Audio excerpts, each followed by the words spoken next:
Assalamualaikum warahmatullahi wabarakatuh.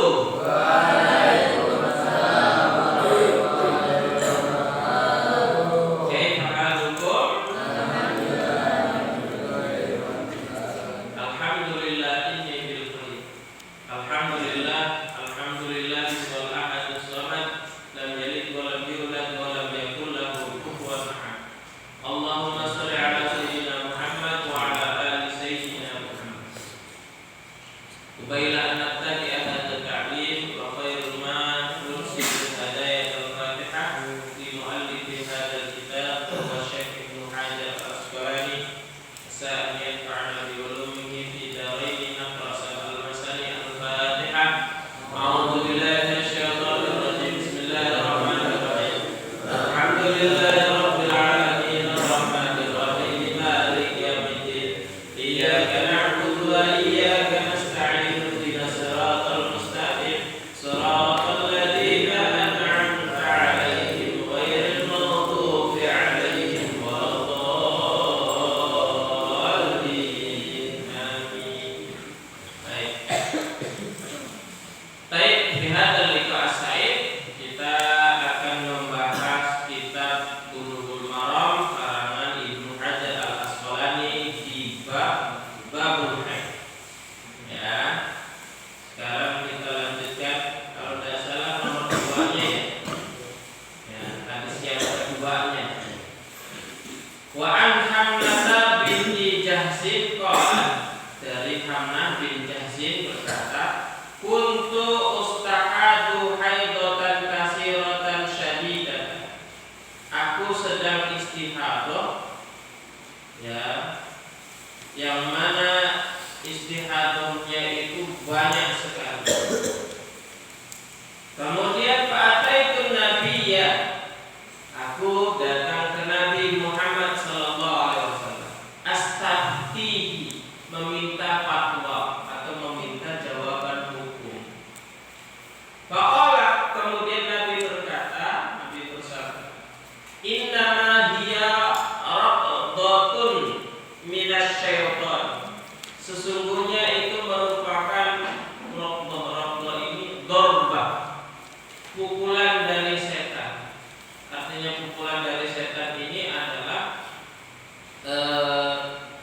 setan mempengaruhi aliran darah perempuan sehingga bisa mengeluarkan darah yang membuat perempuan itu bingung antara haid ataupun istihadah. Ketika bingung, akhirnya ya tujuannya supaya perempuan menyangka itu adalah darah haid. Ketika menyangka itu darah haid, akhirnya perempuan tidak sholat.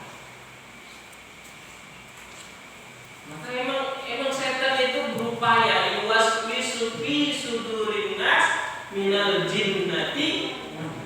Dia menggoda manusia dengan berbagai cara, termasuk itu tadi dia memukul, mohon maaf, pendarahan perempuan sehingga keluar. Ketika keluar, perempuan bingung ini darah haid atau darah istihadah. Makanya perlu Ustaz sampaikan perkara tentang haid kepada kalian supaya apa? Supaya tidak terpengaruh oleh setan. Akhirnya kalau nggak sholat, setan menang.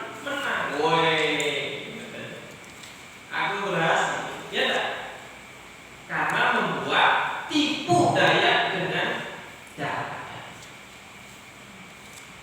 Nah, yang problemnya adalah wanita-wanita yang tidak paham, sehingga menyangka itu adalah darah. Akhirnya tidak sholat sehari, tidak sholat 2 hari, tidak sholat 3 hari.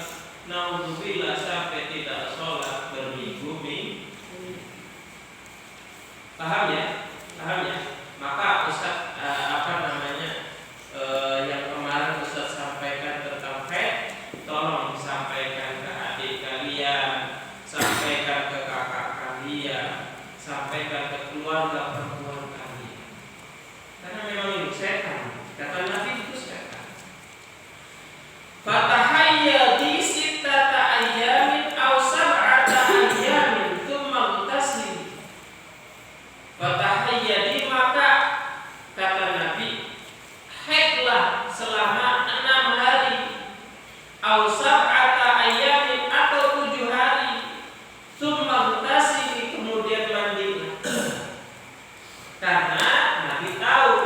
kebiasaan perempuan itu haidnya berapa? 6 atau 7 hari. Ya, sekali lagi itu kebiasaan. Bisa jadi ada yang lebih, bisa jadi ada yang kurang. Wa idastangqati, jika kamu perempuan itu sudah suci, fasalli, maka sholatlah arba'atan wa ishrina aw salasatan wa ishrina. Berapa itu? Arba'atan wa ishrina berapa? 24. Wa salasatan wa ishrina 23. Artinya ini kan kejadiannya perempuan itu bingung. Paham nggak? Bingung, ini darah saya banyak, ini keluar terus ini berhari-hari. Gimana hitungnya? Udah, kalau seandainya bingung kata Nabi, udah haidnya 6 atau 7 hari, sucinya 24 atau 23 hari. 24 itu kan berarti kalau 6 sebulan dikurangi 6 berarti 20. Artinya memang haid itu siklus bulanan. Siklus bulan. Sebulan hanya sekali. Makanya Nabi menghitungnya seperti itu. Kalau haidnya 6 hari berarti sucinya 24 hari. Kalau haidnya 7 hari berarti siklus sucinya yaitu 23 hari. Mudahnya itu. Tapi tetap ya, kalau pengen lebih hati-hati berdasarkan penjelasan yang Ustaz sampaikan kemarin. Wasumi wasolli, maka berpuasalah dan sholatlah. Fa inna dzalika yujzi'uki, karena hal itu bisa mendatangkan pahala bagimu. Wa kadzalika fa'ali kulla syahrin, dan lakukanlah setiap bulan. Kama tahidun nisa, seperti kebiasaan haid-haidnya perempuan. Fa in qawiti ala an tuakhiri adh-dhuhra wa tu'ajjili al-asra summa tantasili hina tadhurina. Nah, ini Rasul kasih cara. Jikalau kamu kuat untuk mengakhirkan sholat zuhur wa tu'ajjili al-asra, dan menyegerakan sholat asar, summa taghtasili, kemudian mandi, hina tadhurina, ketika sudah bersuci, wa tusolli ad-dhuhra wal asra jami'an, maka silakanlah sholat, kemudian sholat zuhur dan sholat asar semua. Artinya apa? Kemarin itu kan kalau kita sedang istihadhah, cara mandinya bagaimana? Satu mandi untuk zuhur sama asar. Maka kalau seandainya pengen lebih enak lagi supaya jeda antara zuhur sama asarnya itu tidak jauh, zuhurnya diakhirkan. Ini bukan sengaja ya, karena khusus untuk orang yang istihadhah. Zuhurnya diakhirkan, asarnya diawalkan waktunya. Mandi sebelum itu. Paham ya?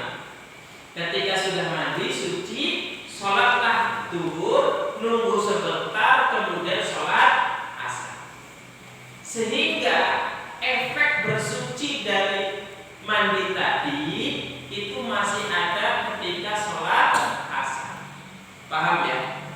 Paham ya? Sama berarti mandi selanjutnya itu untuk maghrib sama sholat isya. Paham ya?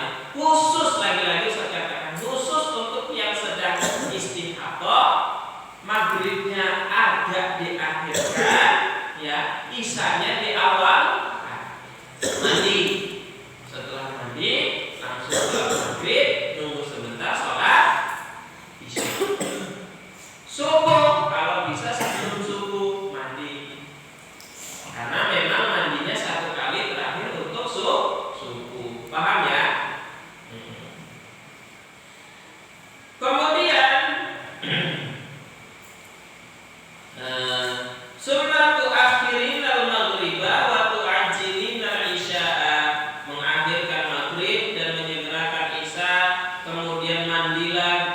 di antara kedua sholat tersebut tajma'ina, ya kan, digabung antara dua sholat, faf'ali, maka lakukanlah. Wa tansilina ma'asubhi wa tusallin, matilah bersama sholat subuh dan sholatlah. Qala wa huwa a'jabul amrayni ilayya, karena hal itu merupakan suatu perkara yang membuatku takjub. Ya.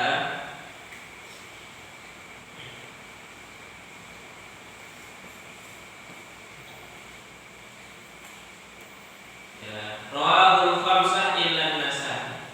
Itu cara sholatnya orang yang istihadah. Ya, bisa diingat ya? Bisa diingat ya? Karena kamu laki-laki ini punya tanggung jawab banyak. Tanggung jawab yang pertama itu istri. Tanggung jawab yang kedua adalah anak. Tanggung jawab ketiga adalah saudarimu. Ya. Kalau mereka salah dalam menjalankan syariat Islam, di akhirat kamu ditanya. Ya. Kamu ditanya. Apalagi istri sama anak, saudari. Kalau sekarang berarti saudari. Ya, kalau kamu punya adik, punya kakak perempuan, yang ditanya pertama kali memang bapak kamu. Ya, bapak kamu. Setelah bapak kamu selesai, yang ditanya kamu, karena kamu dianggap saudaranya yang paling dekat dengan perempuan itu. Ya, contoh seumpama, ini kenapa nggak sholat? Ini kenapa saudari semua ustaz tak? Contohnya anak ustaz, istri ustaz nggak pakai jilbab, yang ditanya ustaz. Pertama ditanya istri, kedua setelah istri ditanya ustaz. Anak ustaz, yang ditanya pertama anak ustaz sendiri, ya kan, dianya sendiri. Kemudian kedua ustaz sebagai ayah. Ternyata